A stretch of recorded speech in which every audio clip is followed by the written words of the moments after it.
सम्झना बाँकी छ हाम्रा ती पलको सँगै नहोला हामी तर साथ सधैँभरको सम्झना बाँकी छ हाम्रा ती पलको सँगै नहोला हामी तर साथ सधैँभरको धेरै दिनबाट यहाँ शून्यता कालो बादल छाएको जस्तो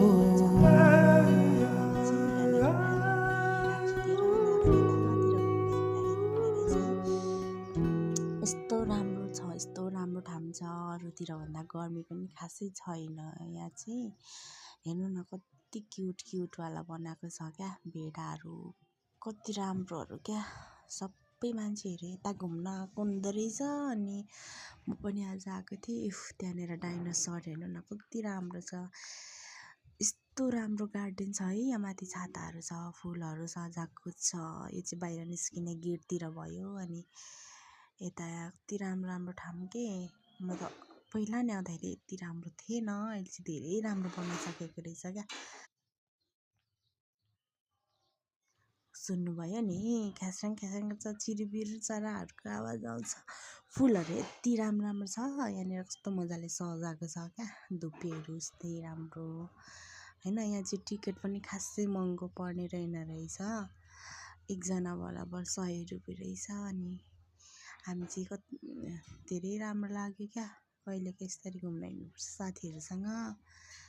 कहाँ होला जस्तो देखिन्छ, तर यो चाहिँ हाम्रै इटरीमा रहेको पत्रीदेखि अलिकति माथि इटरीमा के भन्छ यसलाई, डाइनोसर हेर्नु न, डाइनोसर कस्तो कराउँछ हेर्नु है गाइज। डाइनोसर पनि ढ्याँट ढ्याँट सुन्नुभयो गाइज, डाइनोसर कराएको। हात्ती छ यता, शिवजी, हात्ती, गमलाहरू पनि राम्रो परिहरू बनाएको। केटाकेटीको लागि चाहिँ धेरै राम्रो छ, ठुलो मान्छेको लागि राम्रो छ। दिदी यता छ मेरो, उता अर्को ठुलो दिदी, यता खैको चिनिनँ मैले। अनि यता चाहिँ हात्तीहरू रहेछ।